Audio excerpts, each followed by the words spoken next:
Hey guys, I'm Bradu. I am playing Shadowdark solo. You can call it Solo Dark. Uh, I'm playing the campaign setting Terra Invictus by Chubby Funster. And we are in the city of Saboro. And we are going to adventure into a dungeon. So we found an entrance into the Shadowdark through the temple in this city. And I've decided the best way to make this dungeon. So in Terra Invictus, when you find a dungeon, it basically says, like, create a dungeon for this and gives you a couple ideas. So on this one, it's an Underdark. So I'm going to use this is from 4AD, 4 Against Darkness, which is a cool game. And I'm just going to use their thing to create the map as we go. So, and I'm going to use for room contents, I'm going to use a 4d6 method, 4d6, that I came up with, though it's based off a 6012 method by, I'll have to link this one. Oh gosh. Paul Bimler in the Solo Adventurers Toolbox, Part 2. Okay, anyway, now that we got that out of the way. So, my party is going to adventure in. I've got Alfonso he's kind of a commoner who tags along with us. He is now our torch bearer, and in this case it'll be a lantern bearer. I gotta get that set up. I use SimDark for my timer, simdark.net timer, and I'm going to change the let's see, random start time. We'll go, it says 30 to 60. I'm going to go 20 to 40. So at some point between 20 and 40 minutes, once I start the timer, it will go off. The torch will go out. So I don't know when it's going to go out. This is perfect for solo.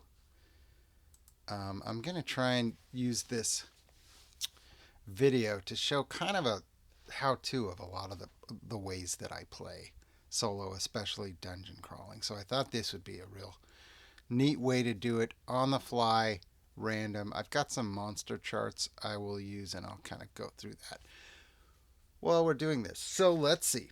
There's our group. We're going to roll up. The first thing you would do normally is roll up an entrance.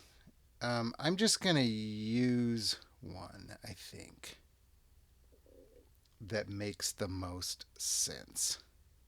How about this one, number 4? So I will draw it.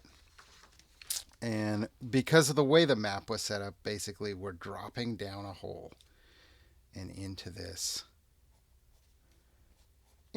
dungeon. So what I'm going to do is so in this whole thing, the map, we're going to roll randomly to see which thing we get. Some of these are like rooms, and those will do contents normal, like a dungeon room. And if there's combat or whatever, I'll use my dungeon pizza for that. If it's a corridor where it's just like any of these, I'm going to use that instead of like rolling the contents. I will roll a random encounter check in corridors. So I don't know quite how big this is going to get, but we start here. Then we'll go, let's start going to the left. And what do I do here? Roll 2d6 is what it is. 2d6, so I have 45. 45. Ooh, interesting. Now you can turn these any which way you like. So I'm going to go like this, I guess. It is just a corridor. And I'm not worried about my map being perfect. And I'm actually going to close this. Well, no, I should keep that open. Okay, so I will roll a random encounter check right there. Oh, let's start my timer.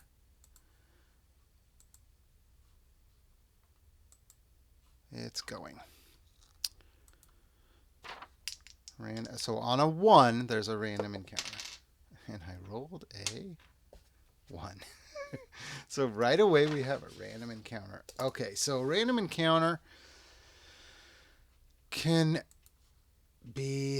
probably be just about anything. I'm going to roll, this is kind of weird, but I'm going to roll a D50, I think. And I have to do that on my phone.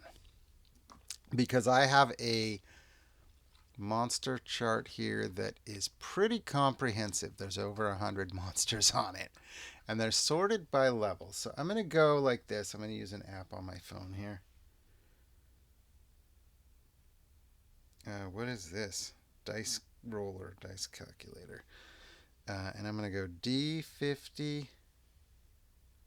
50? Yep, I rolled a 50. Holy crap. Okay, so that means it's the absolute toughest thing we could have encountered here. I'm going to add. Okay, this is good. Actually, how am I going to do this?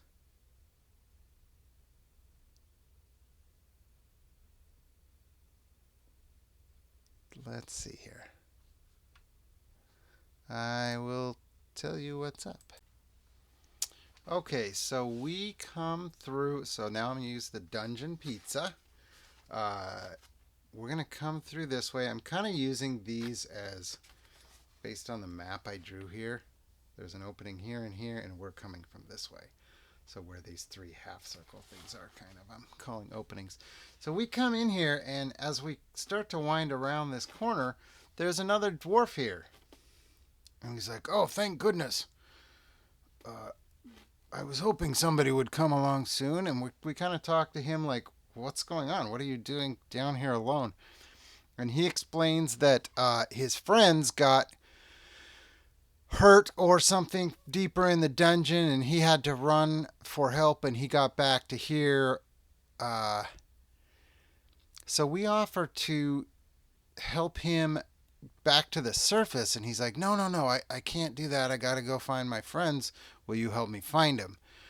I'm gonna make a roll for him real quick that will make sense when I explain it. This is gonna be like a charisma check for him. 13. Okay. So we're gonna say, yeah, we'll help you. We'll definitely try to help you find your friends here. So he says, okay, good. They went this way. Let's follow me this way. Okay, so that is our group now. He'll just kind of join our group. How's this going to work? There we go. He'll just kind of join our group for the time being. And we are traveling this way. Okay, so 11. Oh, I should be consistent with my... 11 is another corridor. So I said I would be rolling random encounter checks on corridors. So on a 1. Nope, 3 that time. So we continue this way. Okay, I'm going to make these my... Red's going to be first, black's going to be second. That's like 59. 56 is here. Another corridor. Jeez Louise. So it's just going to keep winding this way. Again, I said I'm just going to kind of guesstimate how these go. I'm not super worried about the map making. Gotta roll a random encounter check. Nope. Let's have a room here. A real room. 34. Nope. Corridor. Oh, man. Okay, let's have it go upside down. So there's a little tiny thing here. Keeps going that way and goes up. Let's keep going this way, I guess. 62. Corridors. I don't know. That one's got, wow, so many different ways to go. 5. Yeah, has 2 going down. I think we're going to call this a room because, well, no, it doesn't make sense. Our our room is getting, or our dungeon is getting pretty big. We're still fine though. Okay. Need a room sooner or later. 41. Maybe it's all corridors. 41 is a room. Oh, this is kind of makes sense too. So this is 41. Where'd it go? Did I roll 41? Oh, 41. I was looking at 31. No, that's right. 41's up here. So it's going to be kind of an open room with 2 things coming here. So I'm going to use that as these. So that'll go like that. This will go like this. I'm going to cut that one off, which you can do. Oh, I need a little bigger room here. And cut. Yeah, we'll make that one go down here if I can. And that'll go up like this. And that will connect maybe to here. Does that make sense? Oh, gosh darn it. I looked at the wrong map again. That's horrible. Okay, so that does block off at the bottom anyway. I don't know why I'm having a hard time with this. That blocks off at the bottom anyway, goes that way, and actually goes this way, so I will connect that. That's what we'll do. So that would have been, if we went right, we go this way. Okay, so here we are. Now we got to roll 4. Now's where I do my 4d6. So we're in a room. I roll 4d6, so I get a chance to explain what this is. This is to determine the what's in this room. If I roll any 5s or 6s, that is the thing in this room. Gold is treasure. Blue is, well, let's start with monsters. Red is like weak monsters, like mob monsters, smaller monsters that there might be more of. Black is more like boss monsters or more powerful monsters. And the multicolored die is kind of anything else. Could be NPCs, could be some sort of magical thing, and I have a chart for what I use for that. So if I roll 4 of a kind, there's also a weird thing that'll happen. That probably won't happen, but for that rarity, I wanted something more special. And if I don't roll any 5s or 6s, I either would say that's basically empty and there's nothing super important in there, or I will go with whatever the highest die roll is. So, here we go. So, no, okay, interesting. So, I'm glad I said highest die roll because we didn't get any 5s or 6s, and we rolled a treasure. Great. So, this nice big room that should be, probably should have, I was hoping for our first monster, well, second monster encounter, I guess. And on a treasure check, I think what I have is, let's see. Treasure. Okay, a 0 to 3 minor treasure. Had I rolled a 6, we would use the next highest up treasure. So on a 0 to 3 treasure, we will roll that out of the core book, and it's a D100. 39. We find a pair of elf forged short swords worth 14 gold pieces.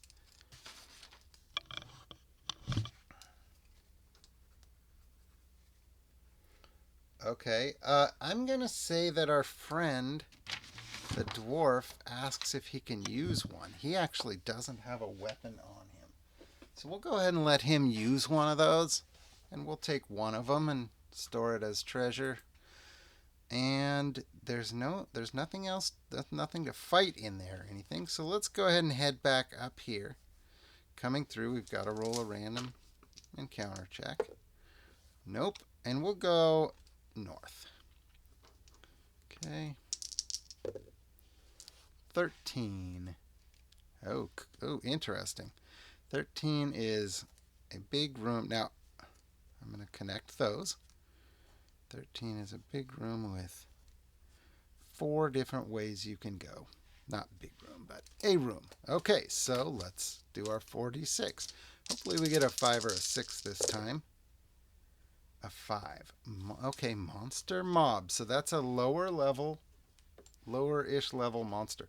I wish I had a 50-sided die, because just based on how my monster chart is, I wanted to go up to 50. So I'm just using that thing on my phone. Number 2.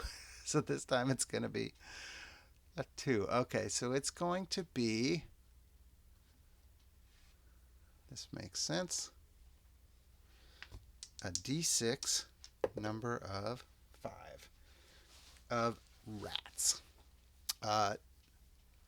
So they're just kind of coming through the corridor. Let's give the rats a reaction roll to see if they even attack. We don't really need to fight them unless they attack us. But if I roll low on the reaction check, they would attack us, I think. 7, I think we're going to be okay. Reaction 7 to 8 is suspicious. So on a 6 or lower, I would say they attacked us. I think we're just going to let rats go. So let's see. Let's keep traveling north. I might just cut off these kind of dead-end things to stay within the map. Okay, so 12. That is another one. I'm going to flip this one upside down. It's not exactly a corridor, but it's a small room. So I'm going to go like this. Sorry, I should probably show. So it's right here. So I'm flipping it upside down. So it's like that. Okay, and that's big enough. That's not just a corridor. I'm calling a corridor anything that is only 1 square, basically. And if there's 2, and these squares I would say are 10 feet is how I'm going to do it. So if there's any sort of opening at all, I'm calling it a room. This is going to get bigger than I maybe want it, but also so far there hasn't been a whole lot here. A 6. Ooh, a tougher monster. So how am I going to do that? Let's add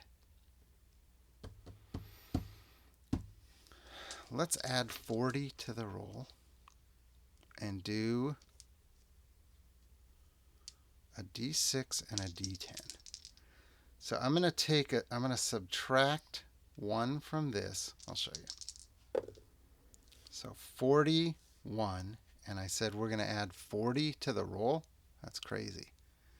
Let's see what it is. I hope it makes sense. Ooh, okay.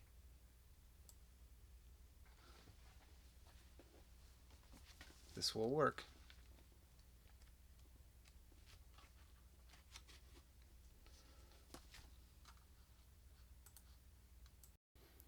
Okay, so we enter this room, and and there's this big oozy thing coming at us. And I would say it's pretty close to us because this is not a huge room. So I'll move us closer to the center. And we are going to roll initiative as this ooze sort of oozes towards us. I always use the black for the bad guys and the blue for the good guys. Black 1, blue 7. So we are going to get not a surprise check on it, but it's slow is what I'm going to take that as. It's slow. So first things first, I will have Nura take a shot at it. So she's going to shoot it with a bow. 4. And I think she's got like a minus. No, she doesn't have a minus. Plus 3. 4 plus 3 is 7. Doesn't hit. I don't know how you miss a big ooze, but she did. It's supposed to be a clear ooze with like purplish. I like to use minis, but that was the closest I could find to an ooze right now. Orgo will run up and try to hit it with his axe.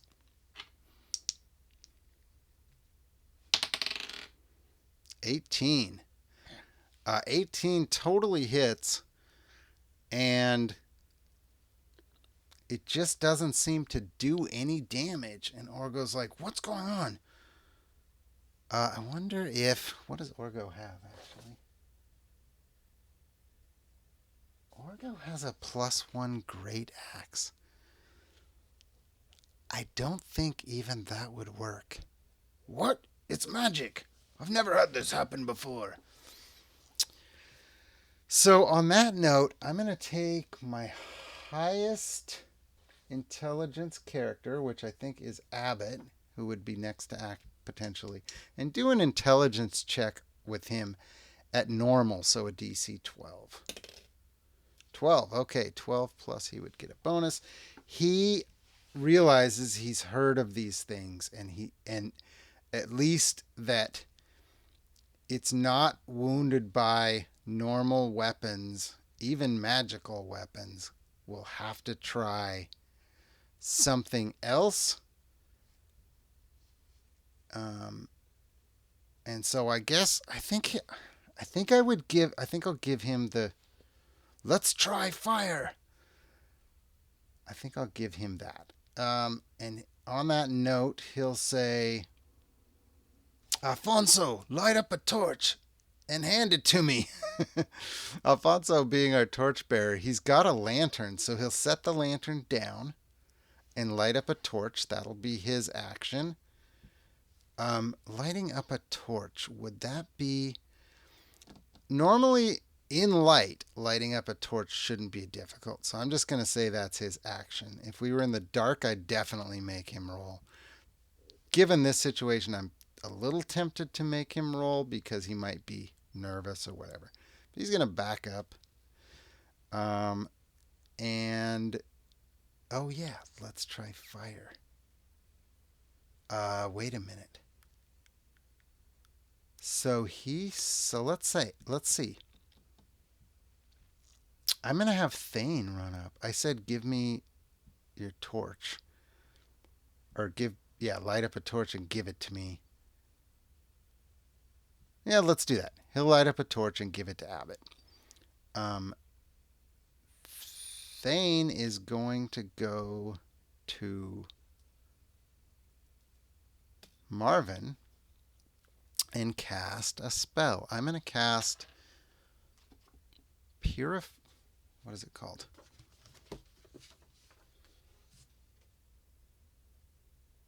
Cleansing Weapon. Cleansing Weapon. It is a tier 2. 15. So on a 15, it's a success. So this is what I'm ruling on this one. Spell. Cleansing Weapon says one weapon you touch is wreathed in purifying flames. It deals an additional 1d4 damage for the duration. So I'm going to say that he does it on Marvin's dagger. And Marvin is going to... Ooh, I hate to do this, but Marvin's going to go up and try and fight this thing. So he's going to roll an attack. And this is a little weird because it says purifying flames, but it definitely says flames. So I'm going to say that works. 13 is definitely a hit. So he gets D4 for the dagger and D4 for the flames. And +1 for it being magic. So this is going to be the damage he rolls. 5. So 5 damage to the slime. And let's see, who hasn't gone? I went with Orgo. I do side initiative on... trying to fix the... I do side initiative. So Orgo went, Abbott hasn't, Nura went. Thane just went. He was there. So who I have left is the new guy and Abbott. Abbott has the torch. So he's going to run in and try to hit it with the torch. Now I'm going to roll the attack and then try to figure out if it hits or not. Ugh, God, 8. Sorry, I'm playing it. I'm playing it when you can't see it. That is an 8. And on an 8, He's got a strength of +4. So even if he doesn't know how to use the weapon, his strength would be enough to get a +1. So that I'm going to say that's a hit. And I'm just going to give him a d4 damage because it's just a torch. 3. Okay, good deal. We'll take that. And on that, it is the new guy's turn. And he is going to... he's going to do something weird here. He is going to attack. 1, 2... Ooh, would he attack? That would be so mean. 1, 2, 3, 4, 5, 6. 1, 2. He's going to attack Thane. So what happens is... I wish I had a mini close by that I could use. He changes form as he does this. And all of a sudden he becomes this creature with no features. It's just like a grayish humanoid. He's a doppelganger. So anyway, he's going to attack with the sword that he just got. And he'll attack Thane. 11? I don't think is going to hit. +2. Yeah, it's not going to hit because Thane has some really good armor. Thane is a 17 AC, so that was not enough. You know what I'm going to do, actually? This is really mean to myself, but I'm going to give him advantage on the roll because there's no way we were expecting him to attack us. So I'm going to give him advantage. Not that I want him to hit. Nope, he still didn't hit. Okay, but now we know he's a bad guy too. Now the ooze gets to go. He just went. Everybody's gone. The ooze is going to go and attack 1, 2, 3, 4, 5, 6. There we go. Right here. I said 1, 2 is Marvin. Marvin, no. Marvin is not. Not good at this. Okay, what does this thing do? Oh no, it has 2 attacks. +4. Gotta hope for a miss. 17 is a definite hit. 1d10. Ouch. 4 damage to Marvin. He does not have a lot of hit points, so that is half of his hit points. I'm going to roll again to see if he attacks. I'll put Marvin in. Same thing. See if he attacks somebody else. Or he may continue to attack Marvin. He does.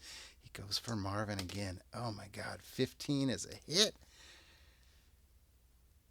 And 1d10. I really have to hope this is a low roll. 5.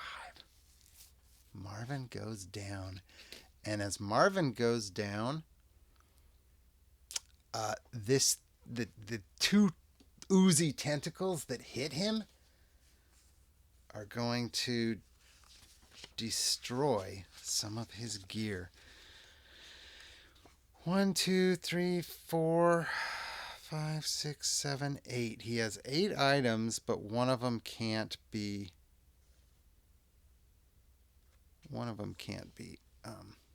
the target. So I will roll twice. And on a 3, I'll reroll. 2, 4, 6 rations. So he loses a ration. And 2. Oh, his short sword. So he loses his rations and a short sword. They dissolve into goo. That's bad news for him. I'm not going to erase it because we just found a short sword. So, doesn't mean he's the one carrying it, but he'll end up with it if I need to. Okay, so he did 2 attacks. Would he move? Maybe. Not yet. Okay, so we're up. That's no good for Marvin. Thane yells out, "I need help back here. He turned on us." So we're going to have Abbott will attack the thing. The thing. Oh, I'm going to rage with Abbott. Oh my god, you see that? As I rolled it. I'm gonna rage with Abbott. I better luck token that, huh? No, actually not true. What does Abbott have? So I'm gonna rage. This sucks, but I'm gonna rage. Oh, the torch. That's right. He has the torch. Ooh. I think on a nat one. So first of all, let me back up. What is rage? +1 attack and damage. So he's going into a rage. I should have done that to begin with. He rolled a nat 1 anyway, so it didn't matter. On a nat 1, I'm going to say that when he hits this thing with the fire just goes out. So it doesn't even damage him, and his torch is now out as well. Orgo will run back here and fight this. Like I said, I wish I had a different mini, but I'm just going with what's next to me, and I don't know that I have anything. Oh, that won't work. Okay, so we'll just keep him looking like that, even though he's now a doppelganger. Orgo's gonna attack that guy. Does Orgo have anything special? I feel like I need to do some special shit. So he's got a +1 great axe, which is awesome. 18, that is gonna hit, and it's a D8 damage because I'm not doing it two-handed. He's got a shield. 4 damage. +4, 8 damage. Sweet.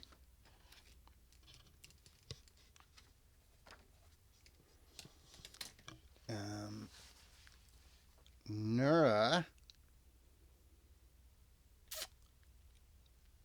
What is Nura going to do? I guess because she's right here, she's going to go ahead. Well, you know what? Thane's going to do this. I got to try and get him back first. So Thane's going to run away from what he was doing, and he's going to try to do Cure Wounds on Marvin.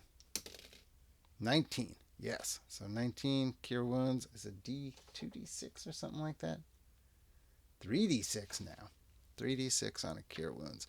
Should be enough to get him up. Yep. So Marvin is up and back to full health. That's good. I'm going to do another torch for Alfonso. He's going to get another torch and run over and hand it to Abbott again. Nura is going to shoot her bow at the doppelganger. She doesn't need to be... Oh, nat 20! Nura's got it. Sweet bow skills. So it's going to be 2d8 +4. Nice, Nura. D8, 3, and D8, 7, 10, +4, 14. Ooh, that's a kill! Kill shot. Yes, on a nat 20, it makes sense. Kill shot. He went down easy because of that. And then she's going to run up toward Alfonso. Orgo's here. Marvin just popped up. I don't have an official rule I use for that. I usually just let them act normally, but sometimes not. What should be the rule if you get healed up? I guess he's going to act normally.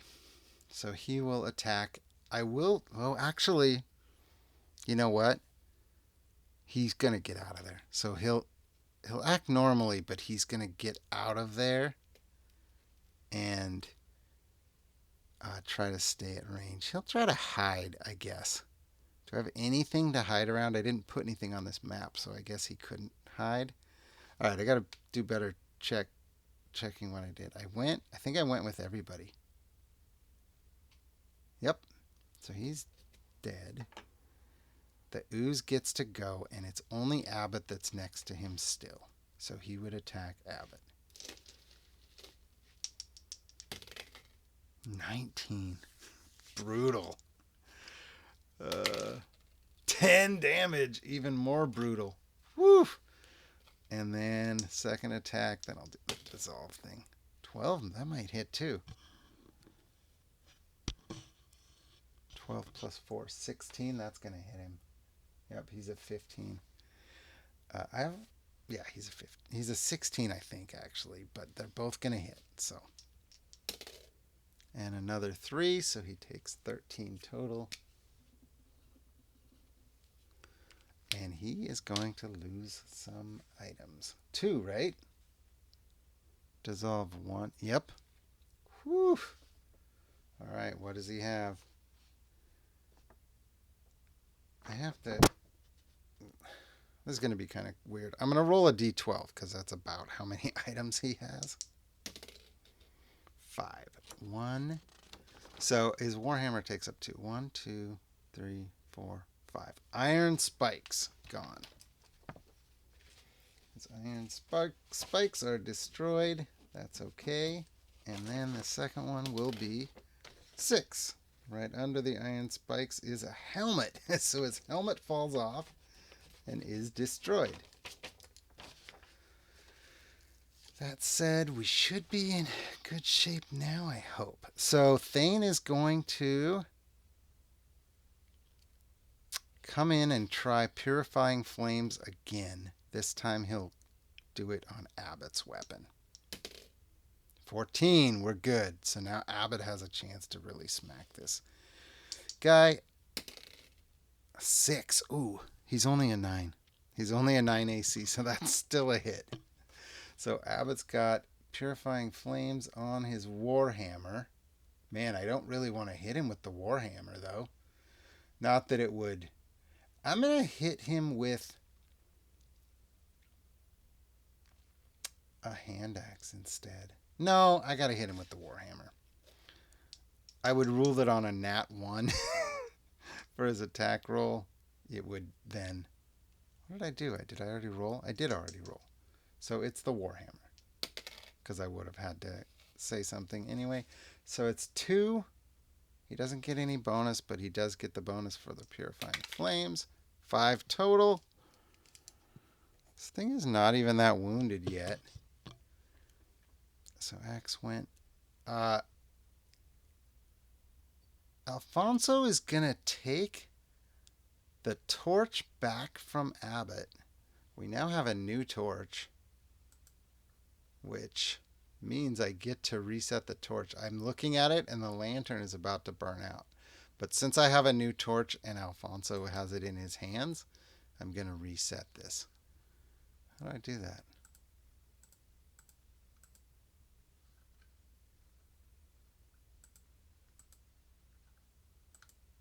There we go. Okay, reset it. I won't be playing long enough for it to go out, I don't think. So he's going to then turn to Nura and light an arrow on fire. The tip of the arrow. Or go. Nobody else has anything they can do, really. Do I have any more torches? God, I don't really think I do. So Orgo is just going to come running up to be ready. And Marvin, I don't think Marvin has anything he can do.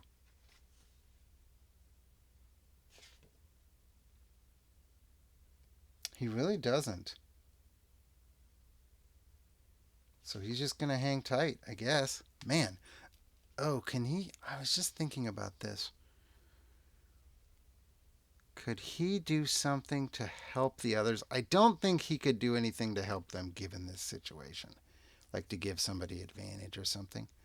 All right. So I think that's everybody because I'm going to say Nura's action is to light her arrow on fire. I think it would be too hard to do that and attack at the same time.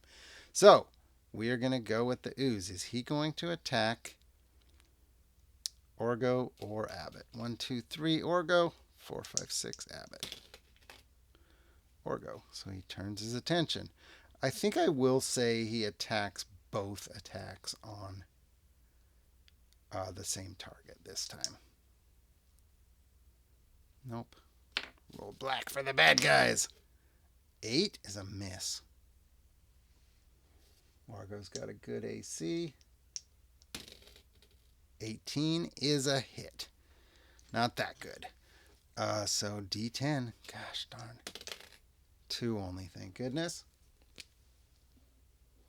But Orgo loses an item. How many does he have? I'll roll a D12 for him too. It's kind of tricky because, well, he has 1, 2, 3, 4, 5, 6, 7. He really only has 7 items, even though it's 13 gear slots. So I'll roll the D8 for him if I can find it. 8. That's a reroll. I don't think I have 8. 1, 2, 3, 4, 5, 6, 7. Yeah, he only has. Oh my God!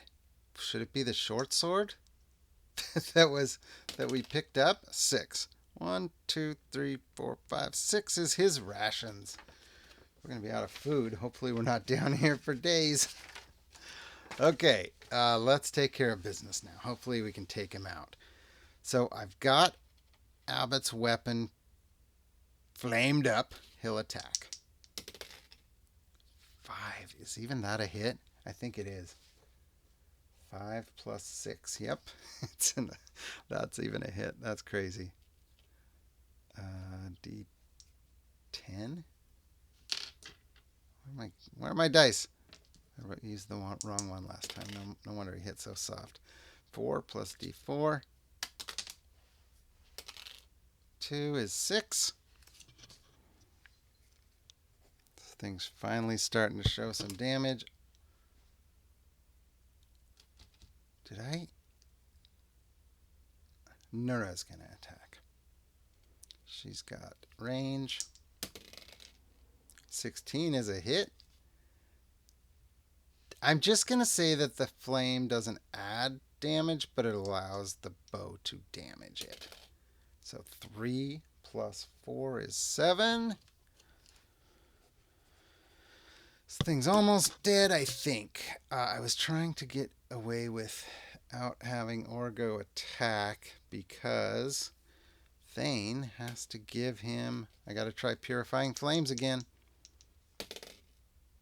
No. On that note, did I use my luck token before? I don't think I did. I think I almost did when I rolled a nat 1. So I'm going to use my luck token. I get 1 luck token per session to re-roll this. 11 is a hit. Not a hit. A successful casting of the spell. And on that note, Orgo gets to attack and try to finish this off. And that should do it. Orgo does D8 plus 4. And I think it's got 4 hit points left. So I don't even need to roll. Even that did it. Okay, so Primordial Slime is defeated. Yuck. That was a bit of a battle. I'm going to stop there. Obviously, we can keep going. So Doppelganger was here. We traveled over here. There were some rats in there that didn't bother us. We got a couple short swords here. And then up here was the ooze. So next time I will start here. And we will continue on. We defeated a doppelganger and a primordial ooze. Marvin went down, but was able to heal back up.